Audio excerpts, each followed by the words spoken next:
How's it going, guys? John the Basic Expert here, and this video we're going to talk more about these concepts within old school D&D, particularly 1974 0E or the 3 LBBs, and how these ideas are kind of shunned or forgotten or not used as heavily as maybe they otherwise once were.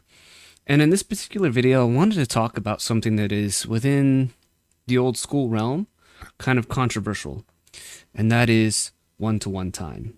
No, no, no, no, no, no, no. Wait. Wait. Now, one-to-one time is something that I know a lot of people have a lot of hatred for, mostly because of the people that have talked about it the most in the last few years, which is the Broasar. And to a degree, I completely understand that.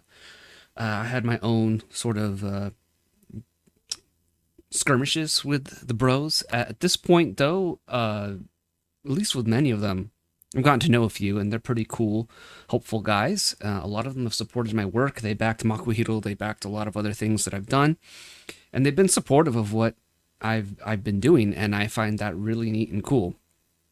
And so, with that, I wanted to talk about one-to-one time because there's a lot of people that say nobody played this way, nobody uses this, it's impossible to use, and I just think that that's such an ahistorical, just false view to have about timekeeping in these games. And I also want to clarify another aspect, which we'll talk about in a bit here too, which is Gary didn't play that way. And so I hope this video is going to be informative for you. I hope it's going to be interesting. It'll maybe get you interested in, at the very least, keeping better record keeping, timekeeping in your own campaigns, because calendars themselves are something that I think a lot of people handwave. And for instance, if you're playing Makuhito, my Aztec game, the Aztec calendar and the zodiac sign of the Aztecs is very influential, very important for spellcasting and for your character itself. And if a referee wanted to, if there's a cursed day that's going on, he can apply that to the campaign setting as well.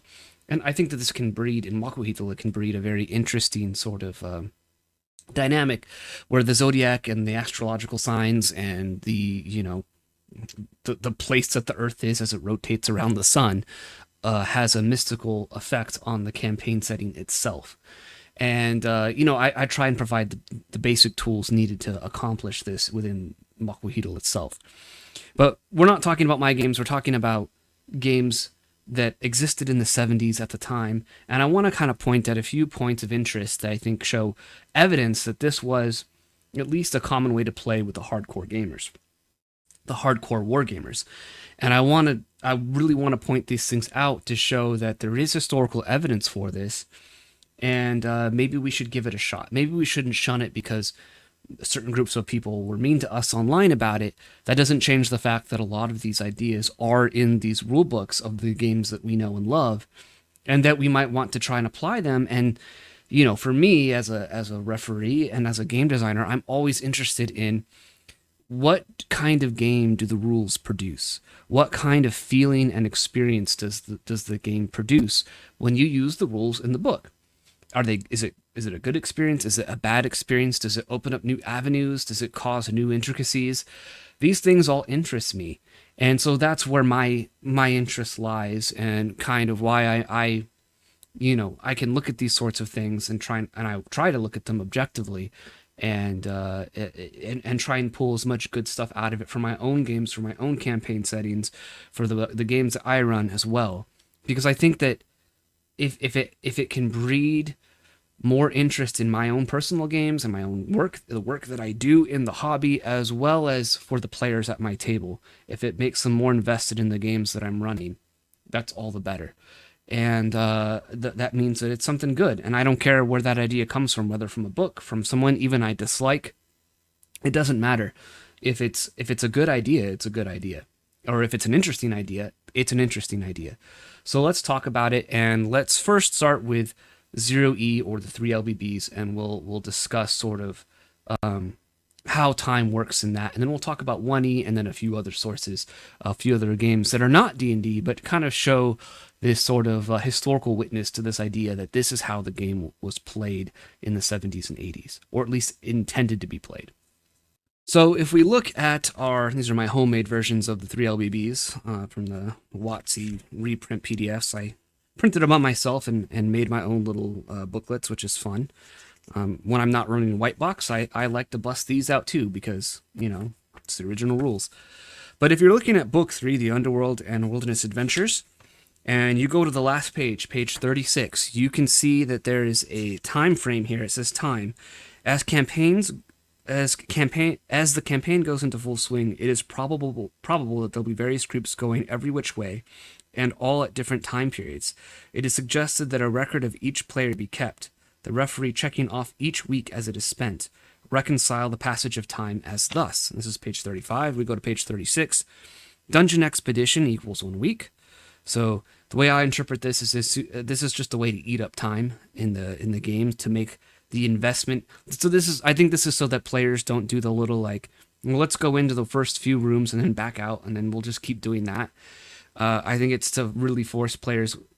Dungeon expeditions are going to take a week of time, so we have to make this count. A wilderness adventure equals 1 move equals 1 day, and 1 week of actual time equals 1 week of game time. The time for dungeon adventures considers only preparations and a typical 1-day descent into the pits. The time for wilderness expedition would include days of rest and recuperation. Actual time would not be counted off for players out on a wilderness adventure, but it would for those sequestered in their dens, hidey holes, keeps, castles, etc., as well as those in the throes of some expedition in the underworld. So, you're told here, it's a little different than I think how the bros interpret it, but you're told here that 1 week of actual time equals 1 week of game time. And what's important to note here is that it's very clear that there is within original D&D, there is a link between the real world calendar that we all use and the in-game calendar that the game is using. There is something where these two relate to each other. There's a relation there. And that this was a common thing within the hobby itself. I want to read for you all also from Tony Bath's book. I highly recommend this book, Tony Bath's Ancient Wargaming by John Curry. And in the later section here, he talks about making a calendar. This is on page 118 of Campaign Extras, Part 7, Campaign Extras. And he talks about how his calendar, he renamed the 12 months as like birds. So like January is hawk and February is peregrine and March is falcon and so on and so forth. And he goes on to say, mention of calendars leads me on to the next point, a campaign diary. This may seem an obvious thing, but surprisingly, it does not always occur to people. I find it simplest to buy a cheap desk diary from Boots or some such place, of the type which has 3 or 4 days to the page, with a reasonable amount of room for each day. A page for each day would of course be better still, but this type of diary costs more, and I mean about this sort of thing. The controller of a campaign needs a fairly large diary, since it is essential that he marks down a variety of information such as dates troops are ready for action, when supplies are collected, dates people are in certain places, etc. You can mark in advance dates on which things are due to happen as a reminder to you, and you can also look back easily to check on previous occurrences. For the ordinary player who has only one country to look after, the diary is less essential and less detailed, since he can always ask the overworked controller to supply the necessary information. On the other hand, the controller is not infallible and can make errors or omissions, so it isn't a bad idea to keep your own records. It is, of course, also an idea to keep a record of your monthly expenditure if the campaign is being run on a monetary basis. Otherwise, you may find you spent all your resources with the year only half gone. You can't always rely on the controller to warn you of these dangers. And then on the next page, on page 120, he kind of goes on about how they would make like a newspaper for their war games campaigns, and they would have like maybe one player write a play report and another player write a play report, and because they're both viewing it from different perspectives and there's a fog of war, they would both provide slightly almost contradictory retellings of the battle. And that is super interesting to me because it just shows this sort of living campaign.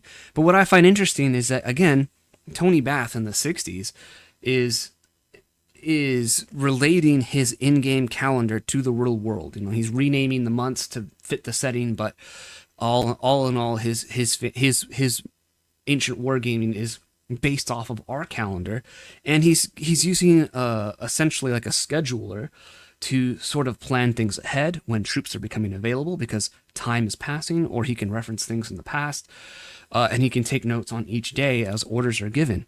And obviously, this sort of game, this is the kind of game upon which D&D would arise out of, right? This is the kind of game that D&D would, Gary Gygax and Dave Arneson and others were looking at these kinds of games. They were playing their war games in a very similar way like this, and were modeling their own campaigns after that. And you can see these ideas, again, leaching into original Dungeons & Dragons and later into First Edition. So let's look at First Edition Advanced Dungeons & Dragons. This is in...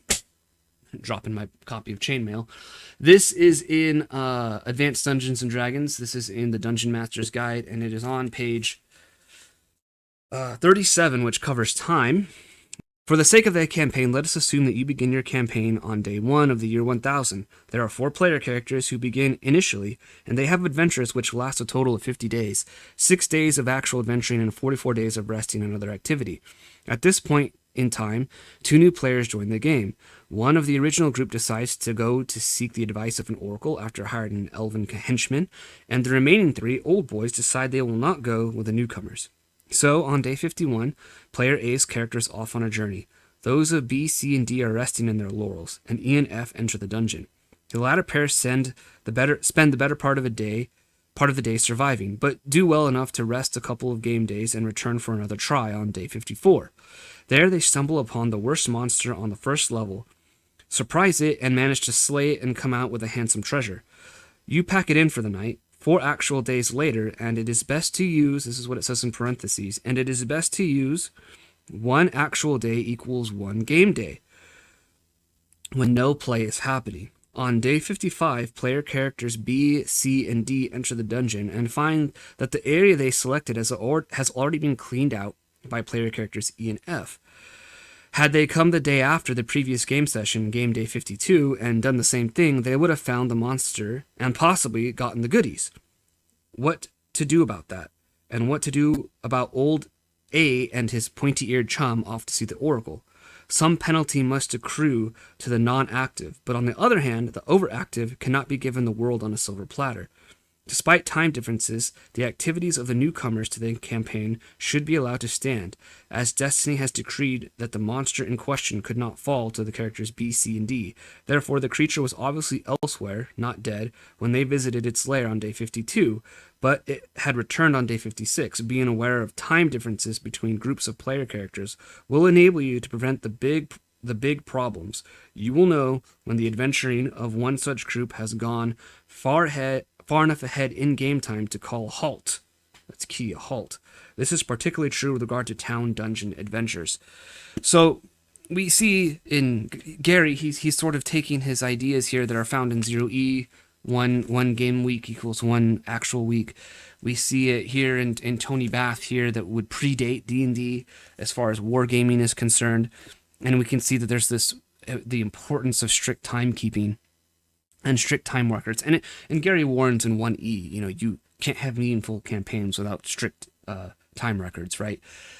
I want to point out some other resources too, and this is from a game called Chivalry and Sorcery, and this is on the time frame section.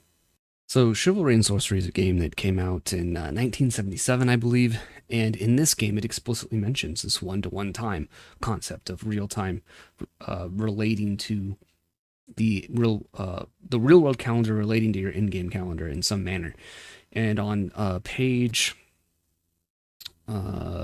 16, I believe, 6 of the actual book, it says the time frame of Chivalry and Sorcery as a game is different from other games of its general type. For the 1 day equals 1 game day concept has been dropped in favor of a more telescoped time period. To a degree, the peculiar nature of the magic system accounts for this, as magic users must spend considerable periods of time simply learning the spells they will want to cast in an expedition. And then it goes on to say, like, it's broken up by seasons pretty much. So spring is from April to May, about 2 to 3 real weeks. Summer is from June to October, 8 to 10 real weeks. Fall, November to December, 2 to 3 real weeks. And winter, January to March, is 1 real week. So you can see that it's not using this one-to-one time, or 1 game week equals 1 real-time week.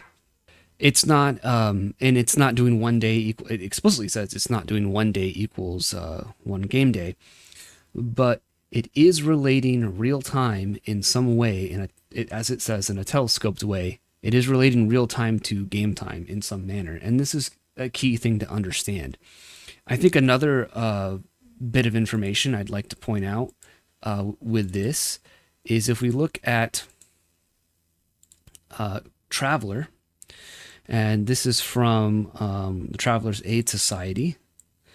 This is from issue 13 from 1982. And it talks about real-time Traveler. And within this issue, it talks about playing. Usually this is in reference to solo gaming, which I think is neat. And we're going to talk about applying this to your solo games as well. It talks about how, you can just do a few actions in a day. For instance, today I'm going to do a few actions. I'm going to see if maybe there's any cargo that's available that needs to be shipped off planet. I want to maybe see if I can find a patron today. And, you spend just a few minutes every day applying some actions to the game world that would take a whole day to do. And then you wait till tomorrow to do something new. So it's like, there's no cargo this day, or there's cargo, but I don't want to take any of this stuff. So I'm going to wait another day, and we'll check tomorrow. It takes a week in Traveler to find a patron. So, maybe one day you're like, I want to find a patron. I don't find a patron. Now I have to wait 7 in real life days before I can find another patron again, or continue that search, because that search is going to take the whole week to do it. So you might want to do it maybe at the end of the week and say, I'm going to do it this week. And by the end of the week, maybe you can do all these actions to try and figure out if there is one, and by the end of the week, roll to confirm if you found a patron or not, and go from there. Regardless, Classic Traveler, 1977, again, same year as Chivalry and Sorcery. These guys are talking about, this concept of relating the game world to the real world calendar, and using it to keep strict time records so that you have a more realistic living campaign. And I find that super interesting. There are plenty of other games of the era that go beyond Tony Bath, 1E, Dungeons & Dragons, Advanced Dungeons & Dragons, 0E, or Traveler, or Chivalry and Sorcery. There's lots of other games that mention this. Even Pendragon, older versions of Pendragon mention this relation of it's very much like Chivalry and Sorcery, where it's sort of telescoped out, but it is still based on the real world calendar. So why apply these things? Why use them? Again, I think that these sorts of things are useful in creating a living world and for causing players to want to consider actions that they want to take. So for instance, if it takes a week to learn a spell, or a week to research a spell, or it takes a few months to build a castle, or a year to build a castle, however long it takes, players are doing that the entire time and spending resources. It makes downtime activities between play sessions where players are delving into dungeons. And having this always on campaign creates a more interactive world, and a world that I find, when I've implemented this with players, a world that they're more interested in engaging in than pausing the game. There's nothing wrong with that, because you're still, in my opinion, you're still able to keep strict time records, even if you're pausing your game between sessions. But I think that even with small groups, and this works especially well with large groups, so if you're running a campaign with 10, 15 players in it, they're not all at the table at the same time, this method of timekeeping is going to be a lifesaver for you in headaches as far as keeping track of time, because the calendar moves ever forward.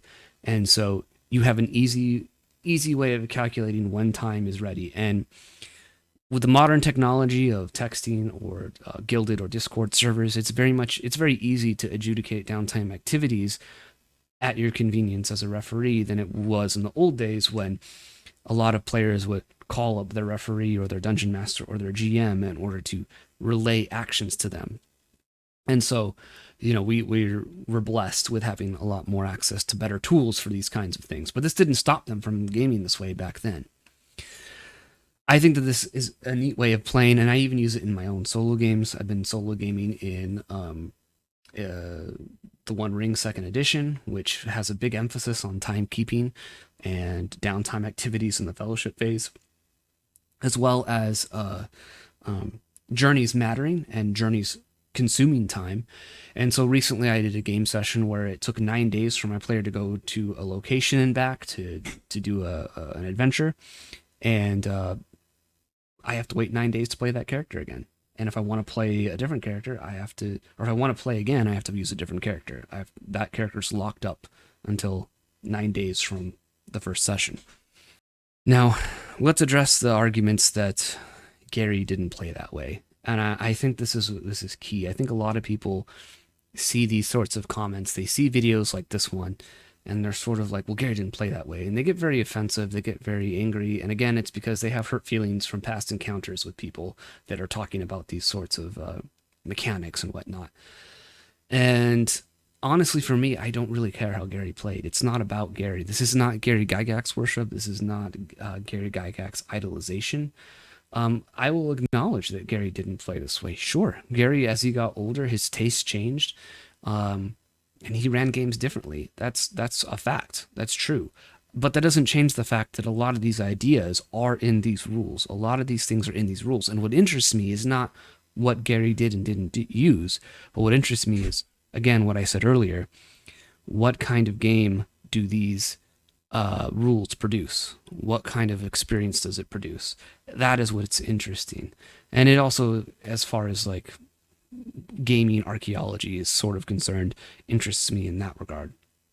But I would encourage you to check these games out that I've mentioned: Classic Traveler, Chivalry and Sorcery, even the One Ring Second Edition. It's again a modern game that doesn't mention one-to-one time or anything like that, but the game itself kind of harkens back to like a lot of what these older games were about, in that time mattered and you needed to keep strict time records, and it would be very easy to overlay the real world calendar over the One Ring Second Edition and running your games with that, and start forcing players to have a stable of characters within Tolkien's Middle Earth as they go about doing various quests and adventures for patrons, for Elrond or for Gandalf or Gilraen or whoever their patron is. It can be super interesting. And applying it to your AD&D game, of course, is going to plug in super easily. Really any game that is of a similar style and ilk as this, a very much open world sandbox style game. So I would encourage you to check that out. If you want to find out more content about this stuff, or you want to follow me more, please check out my Substack. I recently got rid of my website, thebasicexpert.com. I'm working on transferring that over to my Substack, and I'm now back to being exclusive on DriveThruRPG. Mostly just because the web store was cool, but it just was breaking even on the best of days, and losing money on the worst of days. I'm just not big enough, I think, to warrant my own web store just yet. So maybe someday in the future it will come back. But for now, I have a Substack. I'm exclusive for digital on DriveThruRPG. If you want to support the channel, you can right here on YouTube, on Subscribestor, or on my Guilded server, where we have lots of cool, if you have thick skin, lots of cool conversations about role-playing games and these sorts of ideas and rules and how to apply them to your game. And the member section in particular on the Guilded server generally has pretty good discussion about games, rules, and all those other sorts of ideas and concepts. So make sure you check that out. But anyways, until the next video, guys, I'll talk to you later. Peace out.